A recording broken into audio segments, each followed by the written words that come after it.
on the Hawkeyes Sports Network from Learfield. This is the Fight for Iowa podcast, brought to you by Athletico Physical Therapy, proud partner of the Iowa Hawkeyes and the Big Ten Conference. Hy-Vee, where there's a helpful smile in every aisle. Iowa's corn farmers of the Iowa Corn Growers Association and Iowa Corn Promotion Board. You may think Iowa grows corn, but the truth is, corn grows Iowa. Shields, we're right there with you in Des Moines, Sioux City, Iowa City, and Cedar Falls. University of Iowa Healthcare, changing medicine, changing lives. This is the Fight for Iowa podcast. Here's the voice of the Hawkeyes, Gary Dolphin. Iowa and Iowa State football turn to their highly rated defenses this weekend in Ames as the Cyclones host the Hawkeyes in the Iowa Corn Cyhawk Series. Iowa's taken an early lead in the point standings with a victory in soccer. In its 18th year, the Cyhawk Series awards 2 points to the victor in most head-to-head matches. Football is worth 3 points, and academics figure into the fray as well. Iowa defeated Utah State last week. The Cyclones knocked off Northern Iowa in their opener. The Hawkeye defense gave up 14 points to the Aggies, including a touchdown in the fourth quarter against the backups. Xavier Wampa intercepted a pass that led to an Iowa field goal. Iowa State got a pair of interceptions from its safety, Jeremiah Cooper. One of those returned for a touchdown. For his efforts, Cooper was named Big 12 Defensive Player of the Week. Longtime Iowa State play-by-play voice John Walters helps me break down the matchup on this week's Fight for Iowa podcast after a word from our sponsors. More of the Fight for Iowa podcast after this. When it comes to your health, you need the full picture. That means the right diagnosis and the right treatment right from the start. I'm Aaron Bose, pediatric neurologist with University of Iowa Healthcare. Here, we're working together every day to advance medicine so you can get the best care. With more research, more clinical trials, and more treatment options than anywhere else in the state, the University of Iowa Healthcare is changing medicine and changing lives. Learn more at uihc.org. Get in the game with Hawk Talk. Join Coach Kirk Ferentz and host Gary Dolphin for 90 minutes of Iowa football talk. Wednesday, 6:30 to 8 Central. Listen live on the Hawkeye Radio Network and Iowa Hawkeyes YouTube channel. Presented by View Rooftop. Kids eat free in September at Wahlburgers at Hy-Vee to celebrate National Family Meals Month. That's right, get a free kids meal with the purchase of an adult entree. Kids 12 and under can choose from favorites like a burger and fries, grilled cheese, chicken tenders, and more. Bring the family together. Dine in at Wahlburgers at Hy-Vee and get a free kids meal with the purchase of an adult entree every day in September. Dine in only. Some restrictions apply. See store for details. Now back to the Fight for Iowa podcast. Here's the voice of the Hawkeyes, Gary Dolphin. Iowa and Iowa State offer very physical athletic secondaries in Saturday's Cyhawk Series renewal. The Hawkeyes feature Big Ten preseason Defensive Player of the Year Cooper DeJean and talented safeties Quinn Schulte and Xavier Wampa. Iowa State safety sophomore Jeremiah Cooper had 2 interceptions against UNI and is hardly an unknown. Cooper was honorable mention All-Conference and Defensive Freshman of the Year last season. Yet Cyclone Radio play-by-play voice John Walters remarked the El Paso native didn't draw a lot of major offers. He did not have a ton of big offers or anything like that, but they had heard about him through a connection they had with another coach. It recommended that they take a look at this kid, and so they did. And, you know, his senior year of high school, Dolph, he had 9 interceptions and took 5 of them back for touchdowns. So he hadn't done it yet in a Cyclone uniform, but that's exactly what he's used to doing, I guess. So we saw it for the first time on Saturday on the very first possession for UNI, the opening possession of the game. So what was great about that is it really gave a comfort zone to Rocco Becht in the offense. They were going out there with a lead when they took the field for the first time, which was great. And and then he came up with another big pick that set up a 56-yard field goal on the last play of the half. So Jeremiah had a really good day. He's a very good young player, and that whole Cyclone secondary is very good. I think this is going to be a matchup of 2 of the best secondaries in college football this weekend. So it'll be a lot of fun. Since we're on the defense, I know you're counting for a big year out of nose guard Dominique Orange. He's a big key to that highly regarded defense, isn't he? He is. He had recruits, offers from just about everybody, Ohio State, Clemson, I mean, you name it. And he ended up picking Iowa State and sticking with it. And came in last year at about 350 pounds, and he's down to 335 this year. So he's a little more mobile, feels lighter on his feet, and he is still very powerful. I mean, the very first play of the game, he just blew up the UNI offensive line and got to Theo Day and applied pressure. And he's capable of doing that. He's a guy that isn't going to get a lot of statistics, but he's going to push the line of scrimmage back and create opportunities for everybody else. Because what Iowa State tries to do anyway is push everything up the middle and push you outside with your whole offense. And he's really good at being able to get that initial surge and just try to move the line of scrimmage. You mentioned Rocco Becht. Let's talk about this young redshirt freshman quarterback. Couple touchdown passes last week. What impresses you beyond that about the young man from Florida? Well, I was super impressed that he just did exactly what he was asked, and JJ Cole did too. I mean, Coach Campbell was very clear with the quarterbacks. Look, there's only two things I'm asking of you guys. Lead the team, be a good leader, be a guy that's there every day that the guys in the locker room look up to. And then secondly, try not to turn the ball over, take care of the football. And they did a great job of that. Iowa State didn't have any turnovers in the game. And Rocco, he's pretty comfortable back there. He can move around pretty well. His dad was a great NFL player, Anthony Becht, and Rocco's got some good bloodlines there. But he's kind of about the same size as Brock Purdy. I wouldn't say he is just like Brock Purdy, but he does some things that Brock did in terms of keeping plays alive with his feet and being able to, just subtly shift around in the pocket to create a little bit more time. And so he had a really good day. That was about all you could ask for his first day as a starter. I thought he did very well, and he also rushed for a touchdown too. So he did everything they asked and then some. Is it safe to say that Jalen Knoll and the outstanding tight end Easton Dean are primary in the throwing game at the other end of that pass this year? They will be. They'll be targeted a lot, those two. And then you'll also see Jaden Higgins targeted quite a bit. He transferred in from Eastern Kentucky. Had 10 touchdown catches there a year ago. He only had one catch this week against UNI, but he's a big guy at 6'4", kind of in that Alan Lazard type frame that can really go get the ball down in the red zone. And so I think you'll see him targeted quite a bit. And then Dolph, a guy that had a touchdown catch on Saturday was Benjamin Bramer, who's a true freshman from Pierce, Nebraska. It's about 30 miles west of Sioux City. And he was committed to Nebraska.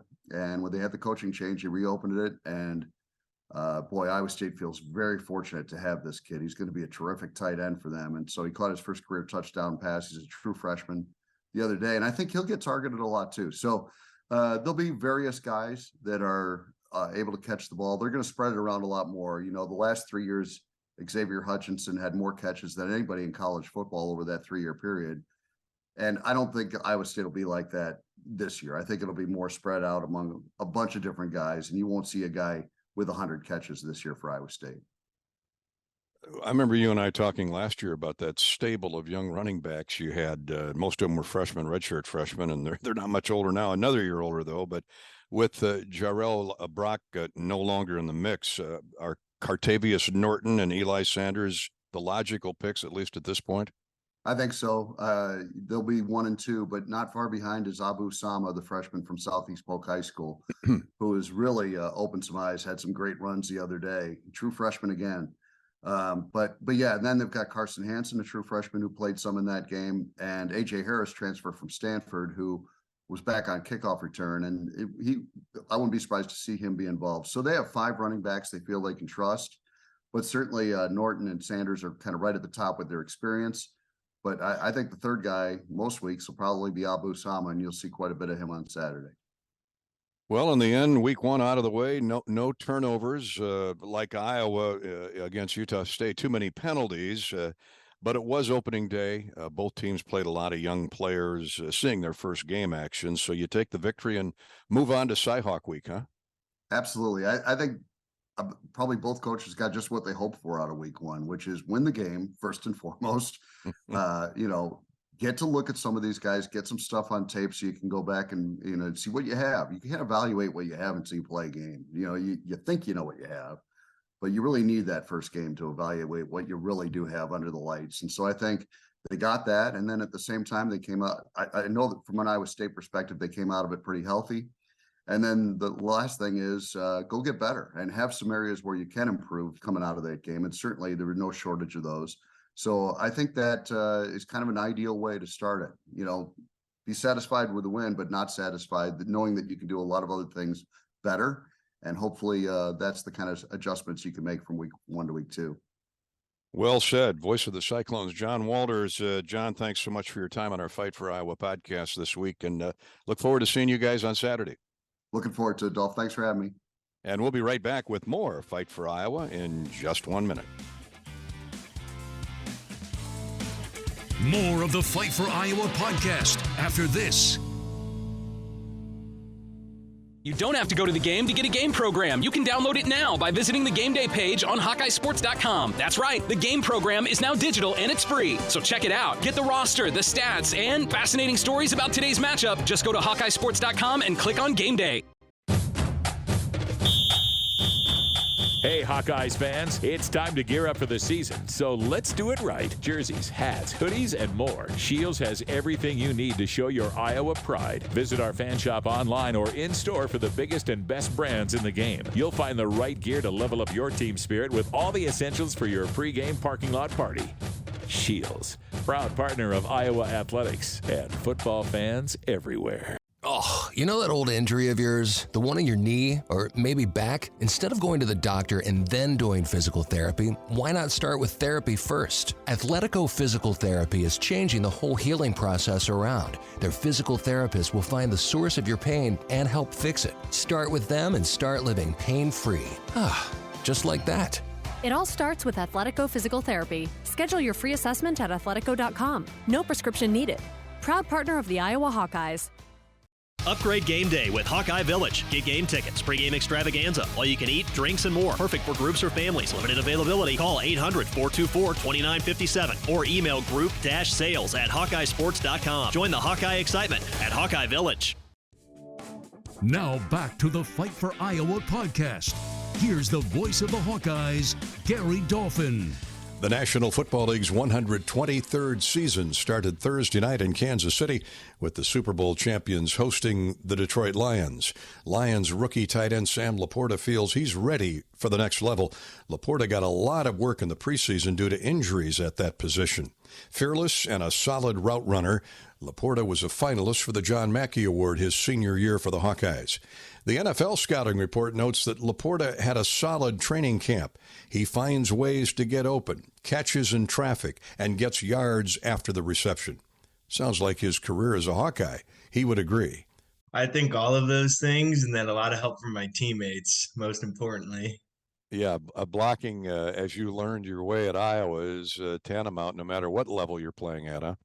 Yeah, it's definitely demanded from the tight end position. I learned that early on at Iowa. Obviously, I'm getting my first taste of that. I have been the last couple of weeks. I'll be putting that to work here soon. Talk about the differences between a camp, an August camp at the collegiate level versus one of your first training camp in the NFL. Obviously, you have the preseason games, so those come up really quick.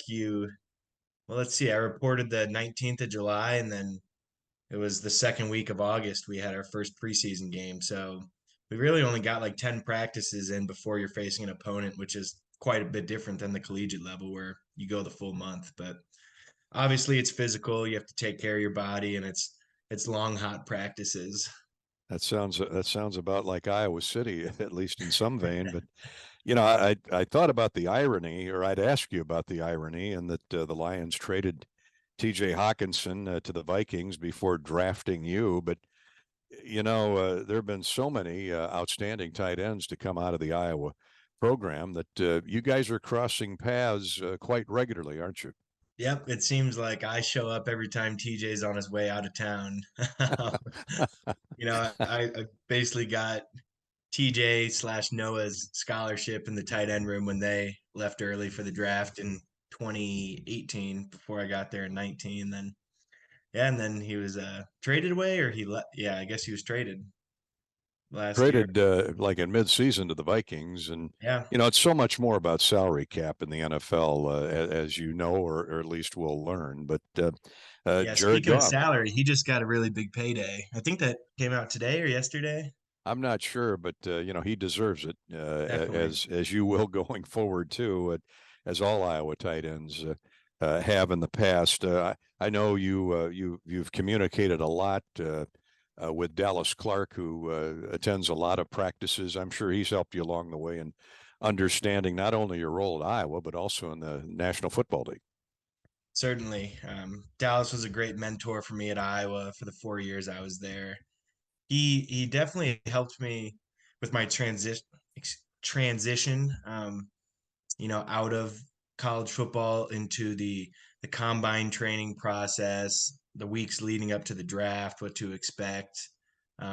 Just being a really good friend, mentor, and just walking me through what to expect, the emotions that come with everything, what it's like your first couple weeks with the team, just meeting everybody. So he definitely walked me through a lot of um, not problems, opportunities, and what each would present to me before I really came across it.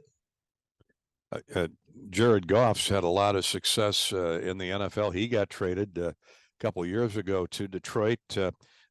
What is he like as a person? What is he like as a quarterback? What do you like about his style of play?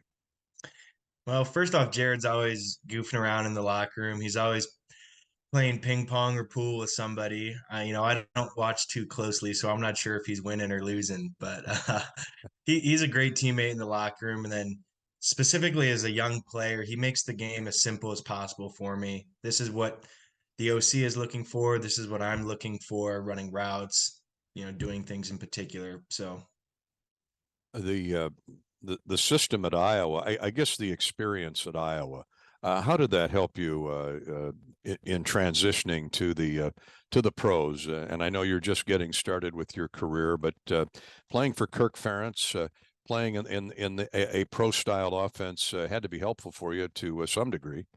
definitely helpful. Operating within the Hawkeye football program under Coach Ferentz, just it's this feeling of being a professional before you really are one. You have to manage your time, you have to manage your social life, you have to go to class, and hopefully graduate in 4 or 5 years. So just operating under coach was a tremendous, learning experience for me the last 4 years. And then now I get to apply all those skills here at this level. It definitely set me up for success, and I'm utilizing a lot of those techniques and those skills that I got from coach. You left as one of the more decorated tight ends in Iowa history, and it seems like every 2, 3, 4 years we're saying at Iowa, boy, how are we going to replace T.J. Hawkinson or Tony Moeaki or George Kittle or C.J. Fedorowicz and now Sam LaPorta. And yet I know you're so proud of Luke Lachey. There are other good tight ends in that room, but I know Luke's pretty special to you. Yeah, Luke's a good buddy of mine. He's a dear friend and he's a really good football player. I'm super excited for him and what this season can hold, whether he chooses to leave after this year or take his fifth year with the Hawks. And then you mentioned the other good tight ends in the room. There's a plethora of them with Eric, Steve Stylianos, a couple of young tight ends as well that are on the right path. So I'm really excited for that room. And I hope they get the rock a lot. I hope they're blocking everybody on that field. So I'm excited to watch them on Saturday. Yeah, hopefully you'll have a chance to watch the Hawks a few Saturdays this season. I know it's all about time management when you're, of course, traveling in the NFL and or getting ready for game day at home. And I know Detroit is so hungry. The Lions fans are so hungry for a consistent winner. What is it about Coach Dan Campbell? He wears his emotions on his sleeves. I love watching him on the sidelines. What do you like about Coach Campbell? Yeah, he's definitely intense, but he's also really down to earth and he's very understanding as well, especially for me in my position, what it's like to be a young tight end. He confronts me a lot and he tells me, we got a lot on your plate, Sam. You can handle it. I've been there. It can be a lot. Focus on your job. A lot of things that I've heard from Coach Ferentz and my other position coaches before I got here. But yeah, Dan's definitely intense. You usually can tell what type of mood he's in, whether he's fired up or he's just calm, cool, and collected, which he is a lot of the time as well. So Well, we're real happy for you, Sam. Look forward to watching you for many years in Detroit and around the NFC North Division, as they've called it for a long time. It's a lot of the originals: the Lions, the Bears, the Packers, the Vikings have been around for 60 years. Got to be exciting for you just looking at what's ahead down the road. Definitely. Yeah, it's you think of football, I always think of like the Midwest. We play in a dome, but we're going to be going to Lambeau, Soldier Field, just playing a lot of historic teams, which is really cool for me. And we're going into our 90th season. Actually, we got the patch on our jersey this year, celebrating 90 years of Lions football. That goes back a few years to the days of yeah. to the days of when the game was invented. My goodness. All the best to you, Sam. Thanks so much for appearing on our Fight for Iowa podcast today, and we'll get caught up with you from time to time. Of course, I appreciate it, Gary. Sam LaPorta, and we'll be back with more on our Fight for Iowa podcast for this week in just a minute. More of the Fight for Iowa podcast after this. How would you like to be able to listen to the Hawkeye Radio Network while synced up to your TV in the comfort of your own home? Go to syncmygame.com to find out how. That's syncmygame.com. To anyone passing through our state, fields and fields of corn might be what they see. But the people who call Iowa home know it's so much more. Corn is ethanol, a homegrown, renewable fuel. Corn is delicious pork, beef, poultry, and dairy. Corn is in 4,000 products we rely on every day. So yeah, our highway views are full of corn, and we're proud of it. Because corn grows Iowa. Show your support for Iowa corn farmers at iowacorn.org/fan of corn. When you're out of town and want to keep up with the Hawkeyes and other college sports, be sure to download the new Varsity Network app. Available for both Apple and Android. Listen to college sports live with the Varsity Network app. Now back to the Fight for Iowa podcast. Here's the voice of the Hawkeyes, Gary Dolphin. The "We're number one" chant is voiced by Iowa field hockey. Coach Lisa Salucci's team elevated itself to the top of the rankings this week following a victory over previously top-rated North Carolina in Chapel Hill. In fact, of their 4-0 start to the season, 3 wins have come against ranked opponents. It's the second time in program history the Hawkeyes have rated top billing, but it's the 73rd consecutive poll where Iowa has been ranked. That's excellence consistency. We have a new Fight for Iowa podcast each week. Thank you for tuning in this week. Thanks again to this week's guests, Sam LaPorta and John Walters. And thanks to sponsors Shields, Athletico, UIHC, and Iowa Corn. I'm Gary Dolphin. Go Hawks. You've been listening to the Fight for Iowa podcast. Hawkeye fans, remember to hit the subscribe button on your favorite podcast app. Once you become a Fight for Iowa podcast subscriber, you'll automatically receive the latest episodes of the Fight for Iowa podcast, the Hawkeyes Voice podcast, Hawk Talk replays, exclusive game day content, and more. Until next time, on Iowa and go Hawks! The preceding has been a Learfield presentation on the Hawkeye Sports Network.